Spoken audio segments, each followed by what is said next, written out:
Carmichael has to have fun for this business to really fly. Being scared is not a good enough reason. You've been through, dude, a lot worse things in your life than a YouTube video not working. About a year ago, right? We were at 70 viewers. I was with Nick sharing a room, and now we're like 5 times as big, and we're going to our newly bought house. It's like, what the hell happened? Hello? Ho, he's driving. Oh, wait, are you doing is this the move? Is this moving day? Yeah. I'm so excited, dude. Me too. This is amazing. Wow. This is definitely not the best setup, so bear with me. We got this thing in the way. Hey, peekaboo. Listen, this is the best you've sounded on any of the episodes we've done. This is great. Well, I'm using her phone. That's a good thing. Oh, there you go. Okay, so this is Carmichael, the legendary League of Legends streamer, plays Teemo. I sponsor him, and I want to see him win. And we have this gamer growth series to help him build his business. And he has grown his business. It is going. We're actually just talking about that. I'm like, Cake, what are we talking to Evan about today? What's on our mind? And it's like, well, first off, it's like, just excited that about a year ago, right? We were at 70 viewers. I was with Nick sharing a room. Yeah. Right. With Nick sharing a room, I had like a 2x2 cubic feet of space. Got a little desk at Walmart, right? And now, we're like 5 times as big, and we're going to our newly bought house. It's like, what the hell happened? You know, it's like he's moving across the country to San Antonio. Is that where you're going? San Antonio, yeah. San Antonio, Texas. This is his moving day. I'm so excited to be part of it. This morning was the first. I mean, you can't see, but the cat's here. Let me show you really quick. I think can you see little Stark there?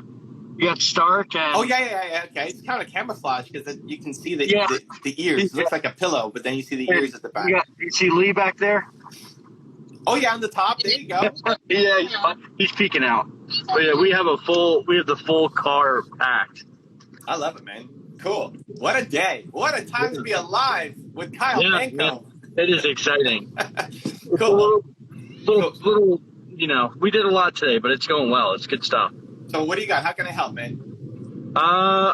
So it's like I feel pretty confident where we're at. I feel good. Usually I'm like, looking for advice on these things bothering me, but I'm feeling pretty good about everything. The stream is going well. YouTube is going fine, but I need to brainstorm ways to get it rolling more. We'll start with that. YouTube. I wanted your opinion on stuff. So essentially, YouTube and League is it's like almost a different ballgame. So when I think of like a successful YouTuber, I think of like fun, energetic new ideas, right? That are like revolutionary and really, something like I want to watch, like something trendy. The League YouTube is weird. League of Legends YouTube, all you really do is you just put like a VOD, a video on demand from your stream. You just export it to YouTube, and that's the meta, right? You put some cool title, and it's just like a stream replay, right? I was kind of wondering, like, how do you feel about that?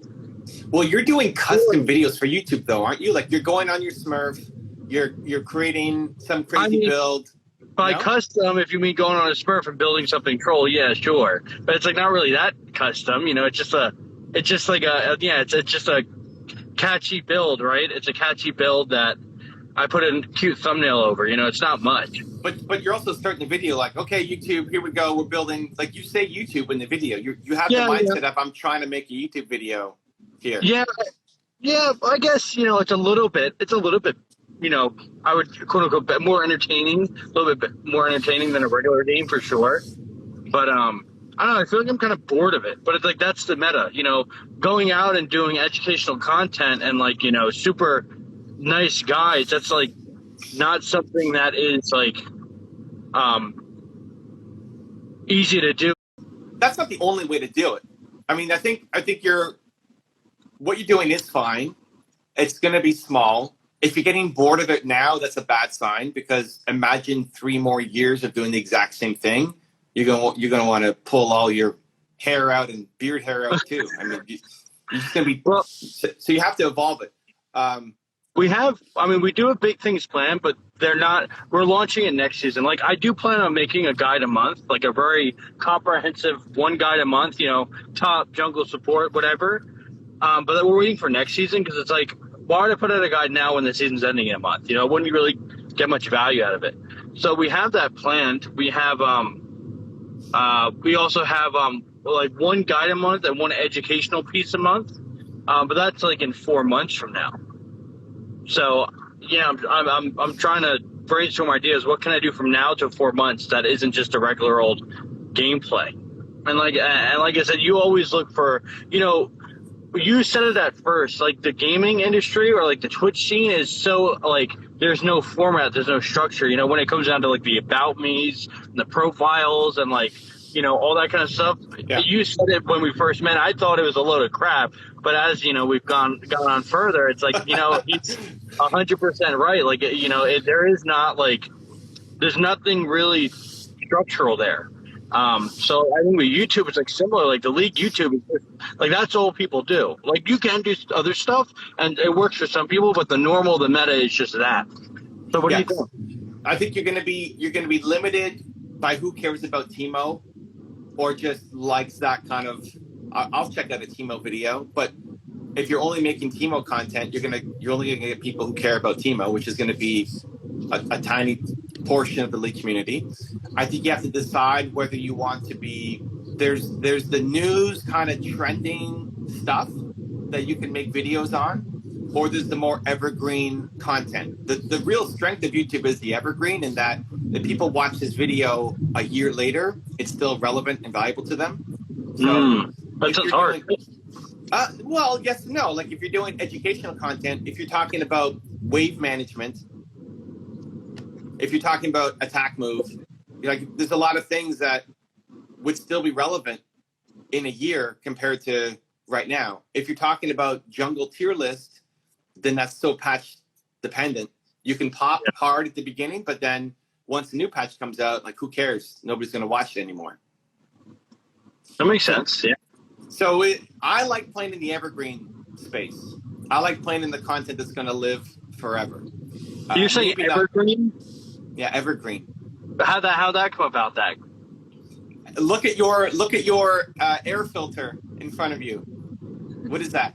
No, the air freshener. Oh yeah. It's an evergreen tree, like because the leaves never fall off. Oh, okay, that makes sense. Where every other tree, the leaves fall off in the fall. So anything you're creating that lasts forever, or at least lasts for a long time, maybe not forever, because some things will change, but imagine somebody watching this video a year later, will they still care? Yeah, that makes sense. And I could tie that in with educational, because I'm more than capable of like how to jungle path, right? I could do a how to jungle path with Teemo, and I don't have to label Teemo. I could just do how to jungle path like for season 11, and that could definitely be something that season 11 is a year, so or I can do how to jungle path in general. That would be a good idea for educational pieces, and I could kind of educational plus evergreen. That kind of sounds like it would go hand in hand almost. Yeah, at least thinking for the season instead of the patch. Because how many patches are there in a season? 10, a lot. And so that's how people will make their views is, oh, new patch comes out, but then you got to be on it. Like new patch comes out, I want to see what Mankey said about the new patch. Like if you make the video 2 weeks later, it's like, oh, I've already learned about the new patch. Yeah, it's like the day of. I think I'm gonna start that. It's kind of like genius. Like do whatever is like meta, because League of Legends subreddit, you can go in there and see everything happening. For example, like when Jungle Shen was playing at Worlds, maybe I should reach out to Teemo and make like a Jungle Shen video, right? Like Gergson just popped off with Zillion in LCS finals. I played a Zillion mid game, and I think that could work. I think all the really big stuff for YouTubers, even if they are one trick, they do other champions, but I don't. Which is I was kind of blushing on it. I was kind of like wondering like, why don't I? Right? I sure I'm not gonna play Shen every damn game, but I think for a YouTube video that makes sense. I guess I'm just scared of it failing at first because something like that, it can either like do okay or do well or fail miserably. So I guess I'm scared of that. I don't know. Well, that's not a good enough reason. Like being scared is like you've been through, dude, a lot worse things in your life than a YouTube video not working. Yeah, fair. Right? Like Yeah.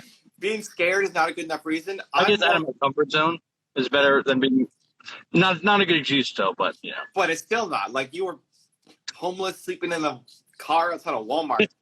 That's my comfort zone. That's You my can't everyday make a life. video on Jungle Shen. I mean, come on. What I'm more concerned about is, do you actually like it? Because if you're just trying to chase a trend and then you feel like you basically just bought yourself a job, like, okay, what's on the subreddit today and whatever. If that's the mindset going in and you just feel bored by it and feel like you're going to work, then it's not going to be great. So there's a lot of ways that you can win, but inside of the content that you're making, you have to find where you have joy. There's so many different ways to win. So it might be new stuff. Maybe you love the upcoming worlds and you want to talk about how TSM is going to carry us to victory, or they're going to get destroyed, or Chinese solo queue and how Bjergsen's going to dominate, whatever. Maybe it is reacting to patches and patch notes. Maybe it is doing more educational content like wave control or jungle pathing. Maybe it is duoing. You call up some of your friends and you duo together somebody who's, a big name. But you have to, it can't just be I'm going to work. You have to find the thing that you love doing. Like, why do you play Teemo? Because you like Teemo. It's not a smart thing to play Teemo. Like, he's not the greatest champ. He's not OP. He's not the jungler on any tier list. He's not on any tier list anywhere. He's never the OP meta champ. Why do you play Teemo? Because you like it. And it's like how many, and I resonate, dude. I'm in my 6th year of playing Teemo. So I just love playing the champion, and I can just keep playing him. So, but inside, and you rose to become, challenger level, top 200 in North America by playing this crazy off-meta pick that, people don't think is strong enough. So inside of that, because if you were playing somebody else, like I don't know who would average champions for you, like Shen or something. If you were forced to play Shen for the next 5 years, you'd start to hate your life. Yeah. But that's the same thing. Like if you're forcing yourself to make content that is just for YouTube that you don't actually enjoy the process of, it's like playing Shen for the next 5 years. Like you'll just grow so bored and tired of it and start to hate your life. So there's lots of ways you can do it. You just have to figure out where is the love inside of it so that you can actually get excited about doing this video. That's good advice. That's really good advice, and that's helpful. Thank you. That's what I'm here for. It's good stuff. So what would be exciting for you to make a YouTube video on? I have to think about it. I mean, off the bat, I think about it. Nothing really comes to mind like I'm super excited about. Maybe TFT. Maybe I play a TFT game. That would be exciting. That could work. Wow. TFT content. Have you played TFT? Yeah. I haven't played it since Teemo was at it, so that makes me a little more excited. And apparently he's actually pretty strong. The Yordle, I forget what the combination is. But no, I play one game. I play League of Legends. Well, yeah. I play Summoner's Rift. That's it. You don't get to play 8 hours a day. Dragon game on the side or TFT. Yeah, well, that's true too. But now you got to think audience, right? Because how many of the League of Legends audience, people who subscribe to your channel, would care about TFT? You look like a Minecraft character. You're so choppy. That's the worst. Anyway, you make a YouTube channel for an audience. So if they're coming to you for League of Legends Teemo content, then you're going to lose a lot of people if you go TFT something else. If it's part of what you want to do and experiment with and just play long term, great. Your channel can evolve and shift. But in the short run, it's probably going to hurt what you're doing. Okay. I think it definitely would be experimental, but I think I might give it a shot. I mean, let's say I do one TFT video a week and I have a freaking ball of the time with it. I think that'd be fun to experiment with. Having fun, like when somebody comes to your stream, they're going to have fun and they're going to learn. Like in that, and it's going to be at a high level, right? It's not just some like when I stream. It's not a high level. Oh, I got hooked again. That's impossible. But there, at that intersection of fun and education at a high level is where you win. So the fun has to be in, by default, the high level is going to be there, and by default, the education is going to be there. You're not going to make a video with no education, but you're not by default putting the fun into everything. So you have to find the things that would actually be fun for you to do, where you get excited. Okay. You're driving to San Antonio. You got, how long is this drive, by the way? Like 23 hours. 23 hours. Wow. Where are you stopping? I think we might get an Airbnb. But we were thinking about talking about just driving through the night between the both of us, but either or. But we have two of us, so it's like we take turns. Yeah, okay. So you got 20 more hours to think about topics that would be exciting for you to make videos on. Yeah. Like last night, dude. Last night I was up until 4:30 in the morning. What the heck? Yeah, you have a schedule to keep, sir. I know. And listen, I still woke up and did my show, and now I'm here with you. Why? Because I was thinking about 2 different YouTube videos that I want to make on my channel. Heck yeah. That's what I'm talking about. I've been on YouTube for 11 years, dude. 11 years. And I'm still up, not every night, obviously, then I would destroy my life. But I was still up last night till 4:30. I couldn't go to bed. I tried to go to bed twice, and I had to keep getting up because it's got, if I make this video, But it's not just the same video. Like if you look at my channel, it's evolved. The content evolves. You won't be staying up late at night or be super passionate about doing just the exact same thing over and over and over and over again.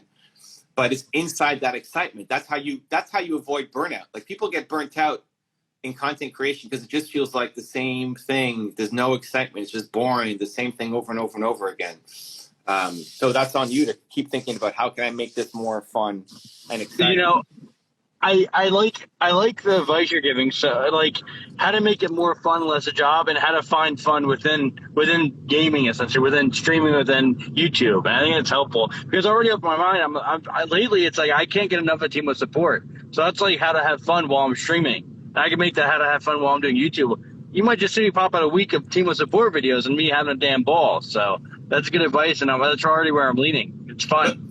You having fun with it, and then mixing in education and knowing that this at a high level is the thing that will get people to come on board. Like, if it's a forced energy, people aren't going to be as engaged with the content. That's fair. That's good. Yeah, that's good advice, and appreciate it. That helps. And think bigger than just gameplay, right? Like if you're really jazzed about, like I never hear you talk about LCS at all. I don't watch LCS like that. I know, but you just talked about Bjergsen and River Shen and all this. Like, where's that coming from? That's not Menko, but it's just. Well, listen, I played League every single day when I have a jungle Shen every game. I can't help but what's happening here. Listen, ever since Frog and Flamey, I don't watch LCS anymore. He's not in LCS anymore. He got kicked out. He's in Academy, or he's back home in Europe. I think he's in Academy. I think he got demoted. But anyway, like. That's the thing to pay attention to is the things that then pop up on your mind is potential content. I'm gonna think about doing that because I like talking about stuff that I'm passionate about. Like if I see I can talk about patch notes, I can talk about that. Like I'm gonna keep an eye out for that because that sounds like fun stuff. That sounds very fun to do because I just like talking, right? So it's like if I make a video talking about the latest, whatever, that would be fun for me, and I could do it. In game, out of game, I can read the patch. That sounds fun.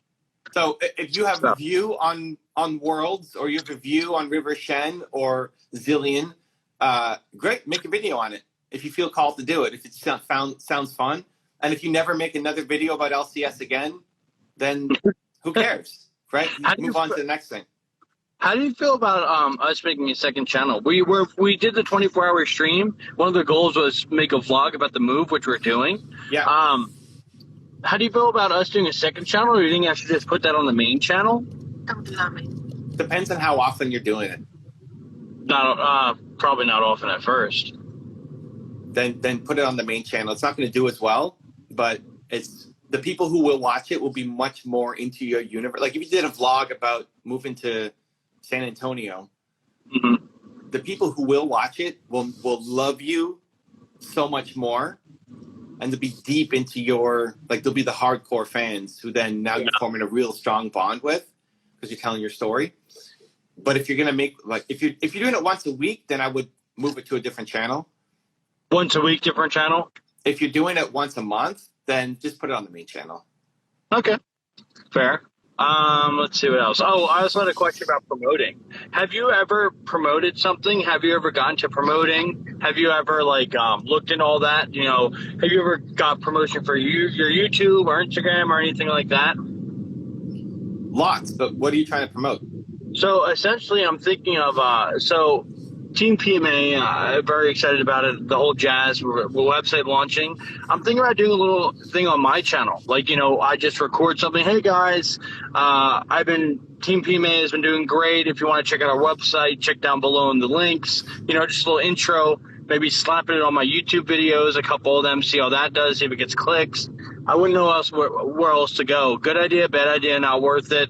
Worth it because I don't have to pay anything. Like just me, my effort on my videos. You know, how do you feel about all that? Definitely worth it. But what we need to do is figure out. And we got 2 minutes, so it's probably not going to happen right here. But what we need to figure out is what the business model for Team PMA is. Yeah. How does it make what? I mean, I kind of get what it is. It's great. It's a Twitch team, but it's bigger than that, and it's figuring out how is it bigger than that, and then. Because when you're promoting something, you have to have a really clear vision for what this thing is. Like, why are people what do I get when I sign up? Why am I going there? Why am I joining? Who should I tell to go and join? And it's kind of fuzzy right now. You can say it's a team of all these streamers who are really, you know, positive mental attitude, and we share each other's streams. But what's the bigger thing that we're trying to accomplish with it? Yeah. And once you have that, then you can promote like crazy, not just on your channel and your stream, but everybody currently in Team PMA can promote it more that as well. And be passionate about it. And then also your homies, your friends, like you message everybody and say, hey, I want to do a co-stream with you, and I want to talk about Team PMA. Yeah. And then you spend a week or 2 weeks going on other people's streams talking about Team PMA while you gameplay or league podcasts, or like you basically set up 2 to 4 weeks of, you know, people within media typically. Mm-hmm. So like for me, business guy, you know, with my book, what I would do is go on other people's IG lives, other people's YouTube channels, other people's podcasts. Like this is what I'm doing the rest of the day, is being on other people's shows to talk about business, but also to talk about the book. And so we line up promo opportunities for you to be on other people's streams. That's the easiest part. And potentially play with them or be on their podcast that's league related, and then talk about Team PMA and what it's all about. But what's missing, the bigger plan of what we want this to become. Yeah. We're getting there. Like that's a question we've asked each other multiple times. Like we're starting to find what that is, you know. We're getting there, but of course, you know, we don't have 100% lock it in for the future of the whole nine. So we're getting there. It's something we've talked about, something we're thinking about. So it's good to have the double down with you. You know, that's something on our minds. Yeah, and we talked quickly, you know, earlier this week about this stuff a little bit. But if you use this time on this trip to brainstorm ideas, I'd like to figure out a way to. I'm making more investments into the esports world. I'd love to figure out a way to do more with you guys, at least as the first option. Well, I told her that Kate was excited. She trust me, you're going to have a boatload of ideas come, the 12th, the 13th? Yeah, we'll be there. What's the 12th or 13th? That's when we get there. We get there, we get there 11th at night, so the 12th is the first day settled in. Okay. Yeah, no rush. But I think the story is great. I think your story is great. I think the idea behind Team PMA is great. I think we need to put some more structure to it and make it a little bit easier to understand and spread. And then we turn Manco into a PR machine and get him on all sorts of shows. And Yeah, and co-streams, like that's basically how it's done. Like do you know Jay Shetty? Let me No. Jay Shetty is a friend of mine. He's an entrepreneur. He just wrote a new book, Think Like a Monk. Oh wow. Okay. Looks clean. Yeah, it's nice. It's like he's got 4 or 5 million subscribers on YouTube. Oh, that's it? We got to get you one of these soon, Manco. We got to get you Whoa! one, right? Come on now. And then we'll take you into Spanish, and then we'll take you into Russian. Anyway, flex on me. Star people got excited to meow. So Jay Shetty launched his new book. I think yesterday or the day before, but yesterday he was just all day on IG Lives. Every time I went to Instagram, Jay's doing another IG Live with different people's audiences. Again, he's on Instagram Live, and again, he's on Instagram Live. And he's promoting and talking about his book. I mean, they're having conversations. It's not just, go buy my book, go buy my book. Yeah. It's an interview. They're sharing. So you're going to go on people's shows and talk about your story and how you used to be toxic and how you want to have a positive mental attitude, how you started this team and why league needs to have more positive players and all this stuff, right? And we're looking into getting into podcasts more. Like there are some league podcasts, so we can even get on other podcasts, and that's what we're looking into as well. Because I feel like I could talk to like a brick wall. I like talking to hours. So that's a strength of mine, not used that often, right? Because it's like it just is. I guess like that could be a YouTube video. Like if you're doing podcasts, think YouTube first, but then you rip the audio into a podcast. But it's a video show first. Yeah. Yeah, that's something we're also trying to get it, like with the structure, we're trying to get all that down. Yeah. And also, like, when you look at your structure, and I know we got to go, but when you look at your structure of all the things that you need to be doing, like I need to stream, I need to do a podcast, I need to be the leader of Team PMA. It's easy to look at that list and get overwhelmed by, oh my God, where am I going to find time to do all these things? Look at the ones that excite you the most. Like podcasting could be a great strategy, but again, bring the joy. Like you actually love the idea of doing it, of sitting down with cake or frogging every week and talking about life, league, and PMA, right? So like actually when do the strategy, looks good. But then like the fun, like the takeaway from this is Manco has to have fun. There's lots you can do. There's so many great strategies, but Manco has to have fun for this business to really fly. If you want to see the last one-on-one I did with Kyle Manco, check out the video right there next to me. I think you'll enjoy it. Continue to believe, and I'll see you there.